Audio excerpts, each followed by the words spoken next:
हिंदू धर्म ग्रंथों में कैलाश पर्वत को भगवान शिव का घर बताया गया है। कैलाश पर्वत का वर्णन शिव पुराण, मत्स्य पुराण, स्कंद पुराण में भी है। कैलाश पर्वत वो जगह है जो हिंदुओं के लिए पूजनीय भी है और आस्था का सबसे बड़ा केंद्र भी। इसीलिए शिव भक्त कैलाश मानसरोवर यात्रा पर जाते हैं। अब तक श्रद्धालु भारत से होते हुए चीन में जाकर कैलाश मानसरोवर यात्रा को पूरा करते थे। चीन में जाकर यात्रा होती है तो ये विदेश का मामला हो जाता है। इसीलिए यहां जाने के लिए पासपोर्ट की जरूरत होती है। चीन होकर जाने वाले यात्रियों को लेकर कई कड़े नियम हैं और कई बार बैन लगा होने की वजह से भी लोग कैलाश मानसरोवर की यात्रा नहीं कर पाते थे। लेकिन अब हम शिव भक्तों के लिए एक गुड न्यूज लेकर आए हैं। आने वाले समय में कैलाश मानसरोवर यात्रा के लिए श्रद्धालुओं को चीन जाने की जरूरत नहीं होगी और भारत में रहकर ही शिव भक्त अपने आराध्य के दर्शन कर पाएंगे। सबसे पहले मैं आपको बताता हूं कि अभी कैलाश मानसरोवर यात्रा का रूट मैप क्या है।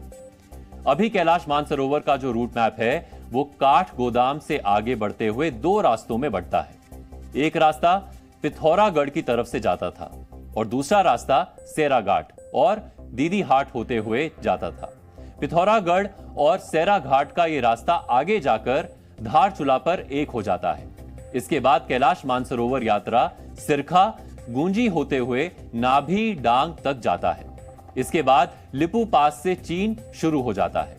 चीन में श्रद्धालु कैलाश मानसरोवर की कई किलोमीटर की यात्रा करते हुए आगे बढ़ते हैं और कैलाश पर्वत के दर्शन करते हैं। कैलाश मानसरोवर यात्रा का जो रूट मैप हमने आपको दिखाया, अभी तक यात्रा इसी रास्ते से आगे बढ़ती है। लेकिन अब भारत में ही एक ऐसा व्यू पॉइंट खोज लिया गया है जहां से कैलाश पर्वत साफ साफ दिखाई देता है। आप अपनी टीवी स्क्रीन पर जो तस्वीर देख रहे हैं वो उसी व्यू पॉइंट की है जहां से कैलाश साफ साफ दिखाई दे रहा है। यानी अब कैलाश पर्वत के दर्शन करने के लिए ना पासपोर्ट की जरूरत है, ना यात्रा के स्थगित होने का डर।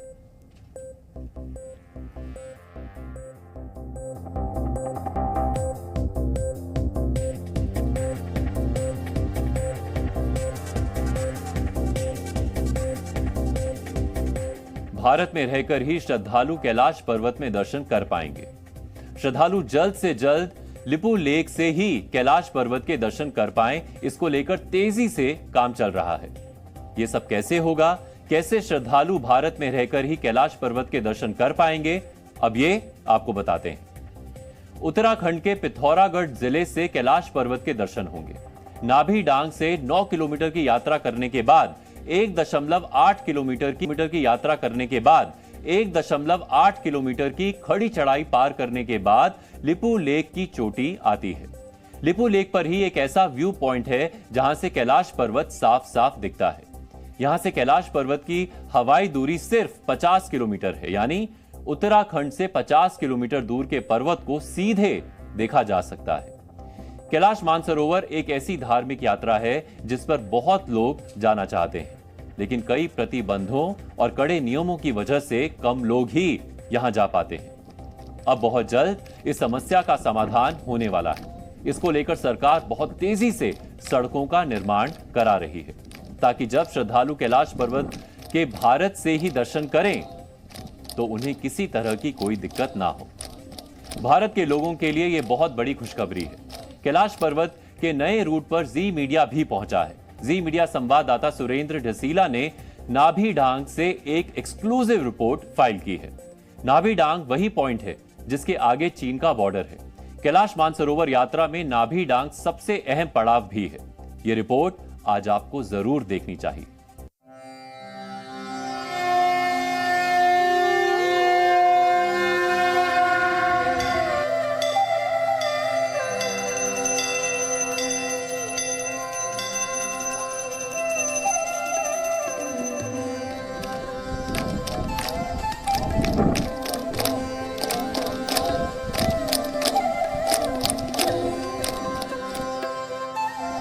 पार्वती पति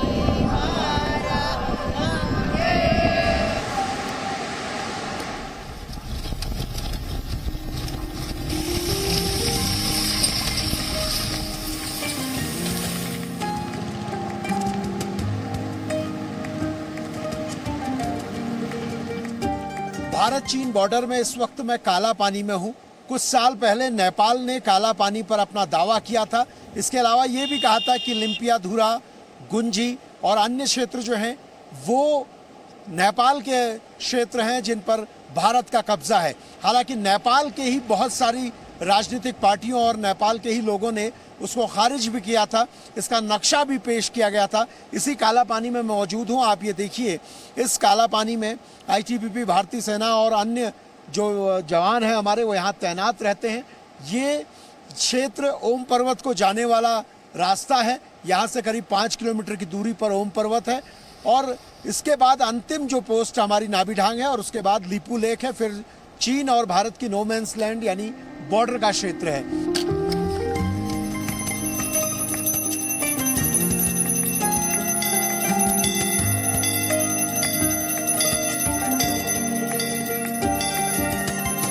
भारत चीन बॉर्डर पर स्थित काला पानी में इस वक्त मैं काली माता मंदिर में हूं।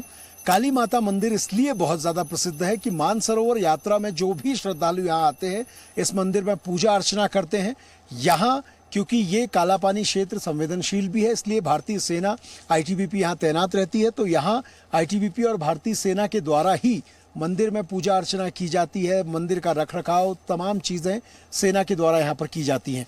ये जो आप पानी देख रहे हैं, ये काला पानी का जो काली माता का मंदिर है, इसको काली नदी का उद्गम भी कहते हैं। काली नदी जो महाकाली नदी है, जो भारत और नेपाल का बंटवारा करती है, सीमा की तरह नदी है।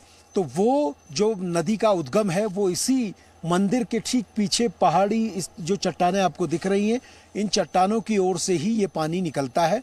और ये भी कहा जाता है कि 6 महीने इसका बहाव भारत में ज़्यादा होता है और 6 महीने इसका बहाव नेपाल में ज़्यादा होता है। तो ये काली माता का ये मंदिर है जहाँ पर तमाम कैलाश मानसरोवर यात्रा के श्रद्धालु, ओम पर्वत के दर्शन करने जो लोग आते हैं वो इस मंदिर में पूजा अर्चना करते हैं। और यही काली नदी का उद्गम स्थल है, इसलिए भी इसे विशेष तौर पे जाना जाता है।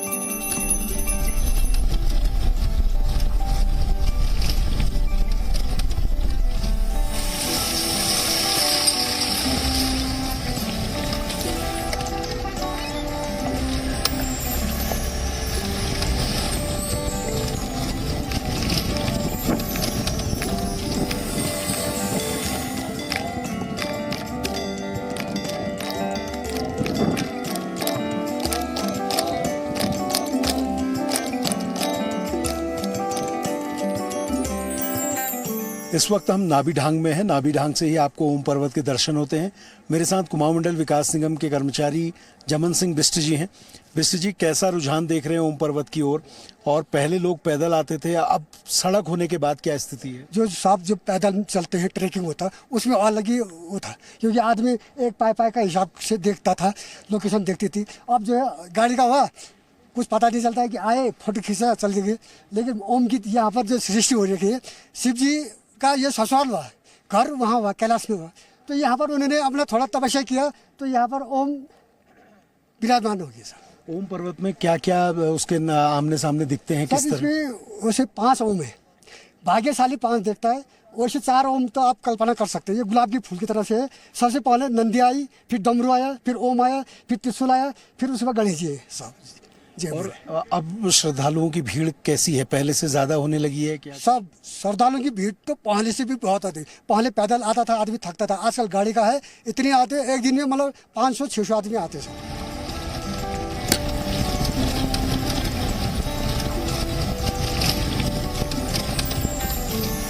भारत और चीन की बॉर्डर सड़क पे इस वक्त मैं मौजूद हूं। जहां पर मैं मौजूद हूं इससे 10 से 12 किलोमीटर दूर ही चीन का बॉर्डर है, इसलिए प्रतिबंध ज्यादा है।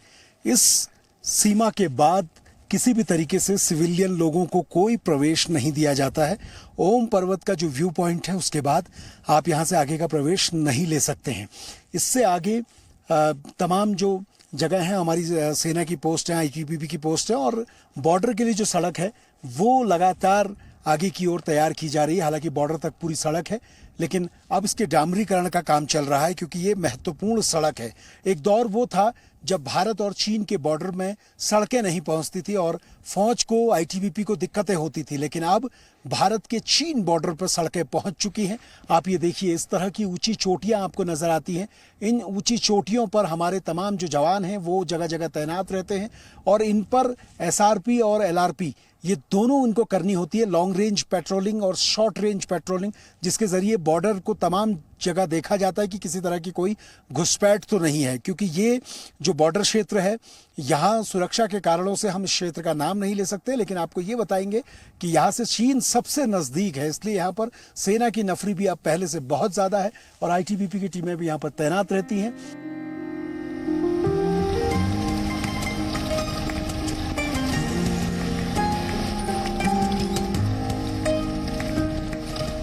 इस वक्त जहाँ पर हम मौजूद हैं, यहाँ से ओम पर्वत के दर्शन होते हैं और आप ठीक सामने देखेंगे तो आपको ओम पर्वत नजर आएगा। कैलाश मानसरोवर यात्रा के जितने भी यात्री होते थे वो इस जगह पर रुकते थे और यहाँ से ओम पर्वत के दर्शन करते थे। एक दिन रुकने के बाद फिर आगे की यात्रा तय करते थे। अब कैलाश मानसरोवर को लेकर जिस तरीके से केंद्र सरकार काम कर रही है और भविष्य में भारत के अंदर से ही कैलाश पर्वत के दर्शन भी होंगे। कुछ श्रद्धालु भी मेरे साथ हैं, उनसे मैं बात करने की कोशिश करता हूँ। सर, आप बताइए, आप लोग ओम पर्वत के दर्शन करने पहुंचे हैं, प्रधानमंत्री नरेंद्र मोदी भी आ रहे हैं और अब भविष्य के लिए प्लानिंग है कि कैलाश मानसरोवर के दर्शन आपको भारत से ही हो जाएं, कि आप लोग किस तरह से देखते हैं? और भोलेनाथ की आज इतनी ज़्यादा असीम कृपा बनी हुई है कि साक्षात दर्शन हो रहे हैं। ऐसे दिव्य और भव्य दर्शन, अलौकिक दर्शन बहुत कम लोगों को प्राप्त होते हैं। 3-4 साल से यात्रा बंद है, तो सब यात्रा वापस चालू हो जाएगी। सब कैलाश मानसरोवर के यहीं से, इंडिया से ही दर्शन कर पाएंगे। उसके लिए बहुत बहुत धन्यवाद है हमारी गवर्नमेंट को, इंडिया गवर्नमेंट को, मोदी जी को, कि बहुत ही, और आज भी बहुत ही अच्छे दर्शन हो रहे हैं। कल भी हमारे आदि कैलाश के बहुत अच्छे दर्शन हुए हैं। उसके लिए बहुत बहुत जो तमाम श्रद्धालु हैं उनका इंतजार यही है कि कब भारत से दर्शन हो पाएंगे। सर, आप कैसे देखते हैं, अगर भविष्य में भारत के अंदर से ही कैलाश पर्वत के दर्शन होते हैं? बहुत बढ़िया है। अपना मानव सरोवर का दर्शन यहाँ से देखेंगे हम। चाइना जाने की ज़रूरत नहीं, मानसरोवर जाने की ज़रूरत नहीं है यहाँ से, और ज़्यादा से ज़्यादा लोग आके उसका दर्शन कर सकेंगे।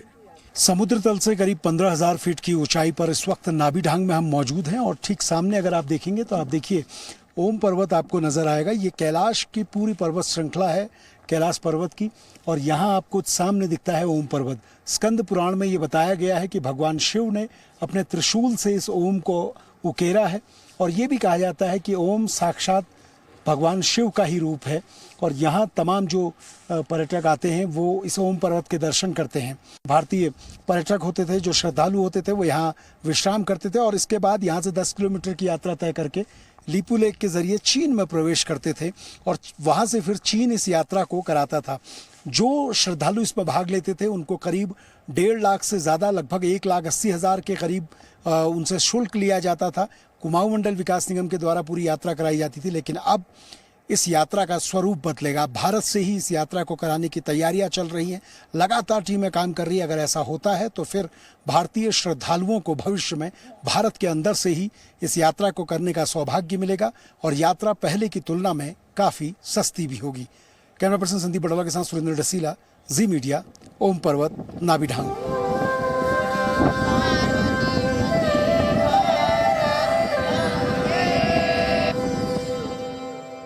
कैलाश मानसरोवर अनेक मान्यताओं और आस्थाओं का घर है।